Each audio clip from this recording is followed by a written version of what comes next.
Jambo, and welcome to African Adventure.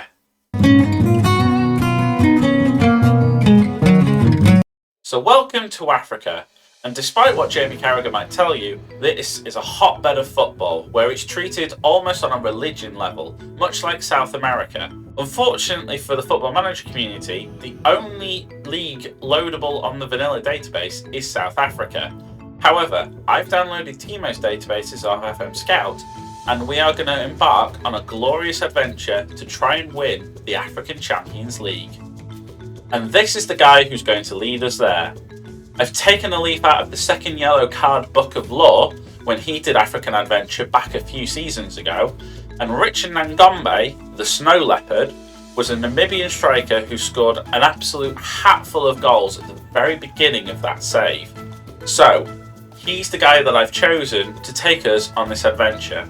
He's starting off with precious little apart from adaptability, because that's one stat that you can't upgrade through the process. And given we're trying to go across the whole of Africa, I thought that might be important.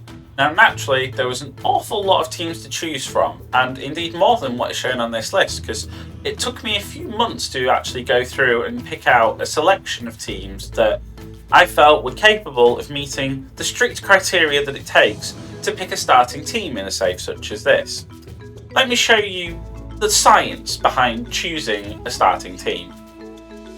So every team that piqued my interest somewhat ended up on this spreadsheet. Now, of course, we labelled what country they were from, what tier they were at, because you don't want to start too high in these saves, but at the same time, you want to try and have an idea of what level you're playing at to start with. I have the transfer budget and the wage budget, not necessarily as a factor, but certainly to give you an idea of if they are a club that have money or not, basically. But I was expecting to start with a team with no budget anyway. Then the most important factor, and the one that I've sorted this by, the meme rating. So this is things such as the badge quality, if they have any kits, what the name is like and whether there is any particular factor in that name that is fun, any particular history, and any players that are of particular note. And the last column, which is do they have a badge in the badge pack, which I'm using TCM logos at the moment, also factored into the decision, and in fact that ended up being crucial come the end. At the start of the process, the favourites early on were King Doggo babies. It was almost puppy love for the team in the Ghanaian third tier. However, the lack of the badge and a lack of stories within the squad, and the fact that it was a good step down from where we were able to get, just ruled them out of the reckoning at the last second. Staying in Ghana and in the third tier as well, we have the corner babies. Now, of course, nobody should be putting babies in the corner. However, again, the lack of a badge just ruled them out on this occasion. Now in Botswana, we have the Hungry Leopards, which for the Snow Leopard, Richard Nangombe, would have been a very interesting start, as he would have been hungry to get going. And their badge was decent, although ever so slightly reminiscent of Manchester United. However, once again, there were just better stories out there. Now we have FC Lion Pride in Sierra Leone. Hakuna Matata was almost the phrase, and it would have been a problem-free philosophy, except Sierra Leone's Premier Division felt slightly too high to be going in as a rookie manager, and again, there was no particular story other than the name and the badge. So, what we ended up with was Unity. Now, I know what you're thinking, that's the match engine that screwed up FM25. You'd be correct, and that's a lot of the reason why the meme score was so high. The idea that starting my first save since the delay with a team called Unity was rather delicious. Speaking of lions and Hakuna Matata from the previous team, the badge has got a lion and the words Hakuna Matata on it, so again, no worries for the rest of our days. And there are a few other stories which I will bring up as we go along that just meant this team in the second tier of Ghana just felt right. And much as the case was for Sports Interactive, Unity have needed to make a hire. Richard Nangombe has been appointed as manager of Unity FC. Eyebrows have been raised, as they always seem to be when managers with absolutely zero experience and zero badges take on teams that are in divisions above the bottom, but here we are. So, a very nice and snazzy blue and yellow kit. We have No media prediction, but we are in a predicament at the moment because we are rather adrift at the bottom halfway through the season. That formation is inevitably going to change when I get my hands on the team, and we have a set of objectives which is basically, please keep us up, we don't want to become a third tier team. That's probably why they hired me. So this is the squad. Yeah, there's not an awful lot to it, let's be honest. Even if I had the under-21s in, there is still not an awful lot. So let's have a look at some of the exceptional players, and also let's start with the player that kind of tipped the balance and made me certain that this was going to be the team for me. This is Richmond Osman, a 6-foot centre-back who is anything but pointless. I couldn't resist when I saw this pop up. Okay, 9 jumping reach is not exactly special, 6 heading is a surprise, but 13 tackling, which is one of the stats that you can't actually increase very easily in FM, was at least something to draw on. And let's be honest, it's no house of games, but this guy's going to play a lot of them because he's actually our second best centre-back. So, good luck, Richmond. You're probably going to need it. Meanwhile, at the top end of our squad, we have Ernest Ofori, who is a left-back come defensive midfielder, who is by far and away the best player at the club, which, when you look at his attributes, means you need to kind of temper your expectations of what you're expecting from the Ghanaian second tier, but he at least is well-rounded and can at least play a DM role, because when you look at our squad, there is a distinct lack of central midfielders. We have a couple of advanced, attacking midfielders, a couple of centre mids, but realistically, they're all too young and not developed enough to really get into the first team. So we're in a bit of trouble because we are outside of the registration window and the transfer window. So for the first 80 or so days, the first 3 months, we cannot change this team at all. Even free agents are out of bounds. So yeah, this is going to be tricky. But carrying on the run of decent players, this is Alex Benson, who I think is the best player at the club. An attacking midfielder who can also play on the wings, who has a reasonable set of attributes on him. And hopefully that 14 passing will get us somewhere. Meanwhile, Baba Antwi is a forward who isn't the greatest at finishing, but he's more of a setup merchant. Just he's 5'11" and can't head the ball very well. So, again, Ghanaian second tier, you know your limits. On the plus side, we have a goalkeeper that's 4-star, 5-star rated, so we may at least have a chance of being solid at the back, which should give us a shot at staying up. So just to show you the predicament that we're in, we are currently 16th of 16 with 6 points, 6 from safety, and we are 1 game away from being halfway through the season. Now you'll see that we've got some incredible competition in this league. Of course, the legendary Ebusawa Dwarves, I'm sure I butchered that, but many people before me have. You've got Vision FC, Young and Wise, and we have the Soccer Intellectuals, who aren't that clever if they're down in 13th. So I played our first game against Inter Allies, a team up in the top 3, and it kind of went as you expected. A 2-1 defeat, but a respectable 2-1 defeat. They came out to a reasonably early 1-0 lead. Zazinha crossed in for Shaibu to head in for the second goal. Tuamasi should have done better there. But we did get the first goal in our reign as Amponsa, I've butchered these names already, don't worry, passed it to Owusu. Ofori at the back absolutely rifles one to try and cement the fact that he is the best player at the club. However, an injury to Baba Antwi, who is probably our 3rd best player, didn't help matters, and as you can probably see by the stats, we got absolutely pummeled in this one. We played something of a Christmas tree formation. I know you can't see it in the bottom corner, but that would change as we would go on. We would play the Christmas tree of death once more and get a fortunate 3-3 draw with Kotoku Royals, thanks to an 89th minute goal from Alex Benson, being ruled out in the 95th minute by Kavu Katadai, who really... Let me show you the goal. In fact, let me show you all the goals, because this is almost inexplicable. Boyake here chips Tuamasi, who is absolutely in no man's land from miles out. I mean, I bigged him up before this, saying that he's at least a decent keeper, and then he goes walkabout and does that. However, we then decided to really turn up the style. Arthur comes in and gets a lucky deflection, and again, it's as though every keeper is 5'2", but loops into the corner. I say corner, it was very much centre of the net. Boateng crosses the ball in. Good save by Diallo, but Antwi's there on the rebound, and we are 2-1 up. They then get a penalty, and the Royals go back to 2-2. Cue Alex Benson in the 89th minute, sorry. Antwi goes up the left-hand side. He's more of a defensive winger, but he played a beautiful ball there, and Benson runs through and looks like he slotted home the winner. And then 95th minute corner, pinball in the box, comes back out to Inusa, I'm sure I've said that wrong, and Katade shoots from the edge of the box through a crowd of players, and no one sticks a leg out to save it.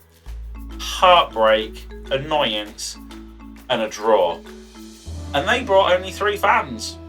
Okay, we only brought 76, so work still to be done. We would then go on to play Vision FC, who could see clearly through us and beat us 2-1, reasonably comfortably when you look at the stats in the end. So, all in all, not the most inauspicious start to our campaign, but this is the formation that we ended up coming up with. It's a little wild, it's very much square pegs in round holes, and it hasn't got a name yet, but we needed to be defensively solid, hence the 2 defensive wingers, but we tried to use players in their best positions. Now, if I pick the best 11, you can see the problem that we've got at the moment.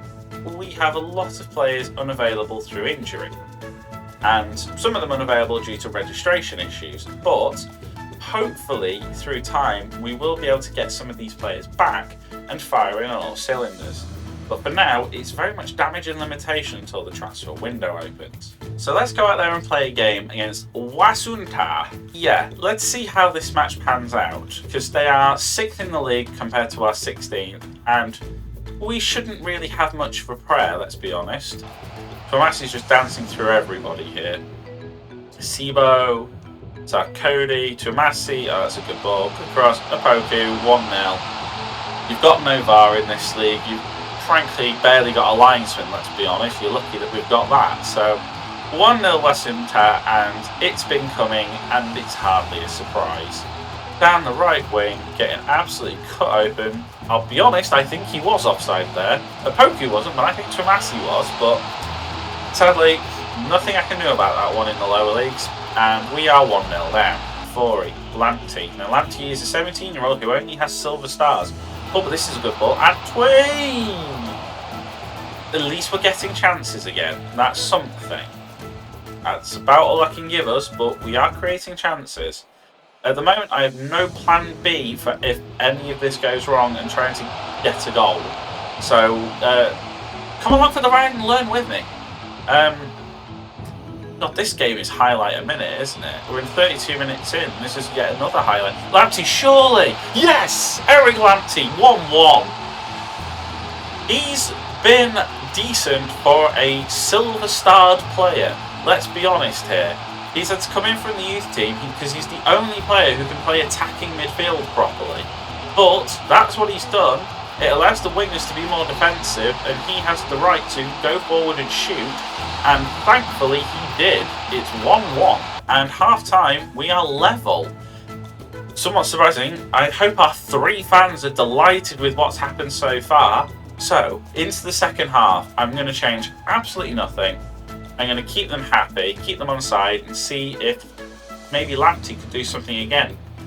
Asamoah is not a fantastic forward, but he has to do at the moment because our better choices are injured. Antwi's playing the attacking mid because Benson's missing. So, yeah, another corner for there. Oh, God, edge of the box corner. Oh, they've worked it well, and I'm not going to say it. I'm not going to say it. We've defended it well. There, I can say it now. We've defended it well until that moment. Second, third phase is this now. That looked offside to me, and the ref has got his flag up. Thank God for linesman, eh? So 1-1, 62 minutes. Now the second half is going much faster. That's better. So 71, 72 minutes. Time to figure out what on earth we can do differently, because look at the state of this. Any ideas? Leave Leave some comments underneath in the comments of this video if you have any idea what I can do as a switch up to make it more attacking. Can we push him onto the left-hand offensive side? Bring on some passer. Play him as a winger, maybe even inverted on attack, just to bring him inside. Move Asamoah more central. Put Lamptey more on a supporting role. Maybe if we move Afori over slightly more that way. Because Boateng, I'd love to be able to play him in the middle, but I just can't. And as I say, we have no more defenders. Midfielders. We'll just have to try that, I think. Owusu's the only centre mid, and he's not great. But again, who do you bring off? Just frankly, everyone is an option right now. Lamptey's played too well. I've got to leave him on. He's the only player breaking a 7 right now. So, I'll tell you what. Asamoah has been rubbish. I'm going to play Antwi up top as a pressing forward on support in the hope that people come in. And I'm going to swap Asamoah with Owusu. And I'm going to play Owusu as an attacking midfielder on support. And just hope that he can find his way in. In fact, I might play him as a CMA. Just because it at least gives us a bit more solidity in the box, in the middle of the park, and he should be able to push forward and get some of the chances. So let's go for that. And frankly, pray. And again, I don't think we can do anything to stop some of these corners, let's be honest. We're just doing a decent job of defending at the moment, but that's the kiss of death if ever I've done it. So, Asari Mohammed, he's going to box this, and someone's going to get an easy header. Tiso, and there it is. Sibo puts it in. Is this game predictable? Maybe just a little. 2-1 to Wasunta, and I hate that really. Time to put us on positive. We need a goal. The fact that he's out-jumped right between two players and found the tiniest of gap between Tumasi and the post is really annoying. But rep rolling, it's a thing, I'm afraid. They are dominating us in possession though. This is the problem. We can try our best, but I don't think there's an awful lot we can do, especially with passing like that. Great save by Tumasi that time. At least he's a decent shot stopper, but this is why they get in so many corners. It's 84 minutes. We're going to have to go on attacking. I feel like this ends 3-1, but we can try. Can but try. Amposa, that's a terrible ball. I grant most of my players have less than 5 passing. It shows. That is too easy, and there's the 3-1 I mentioned. No linesman flag's going to save us this time. 3-1, game over. This shows you the level that we're up against. This is how, we're going to push forward trying to get a goal, but with no centre midfielders, we are cooked, chap. Absolutely cooked. And there you have it. 3-1 loss. We are still rooted to the bottom of the table. I am going to point my fingers and say I'm not happy. And this team are absolutely fragile. There we are. Still 6 points off safety, so we've not lost any ground on the intellectuals. However, we've got less games in order to bring it up. So, it's just going to be a job. I am praying for this transfer window to open. But that's all for this first episode of African Adventure. Hopefully you've enjoyed it. I'm going to go play along through to the transfer window and pray that we get some better luck and better results. And I'll come back for that. And goodness knows when the next video will be, because it's very much life dependent. There is no schedule to this, I'm afraid. However, drop a like if you enjoyed it. Drop a subscribe would mean an awful lot to me. Drop a comment underneath if you have any ideas on how the tactic could work in this one, or if there's a particular country you'd like me to focus on later on down the save, or if there's anything else you want to know, like the databases that I used, if you want a copy of the save file from the beginning, if you want to have a copy of the save file with some of those clubs that I rejected, because I've got save files from where they offered the job for me in each of those, in case you want to have the same adventure yourself.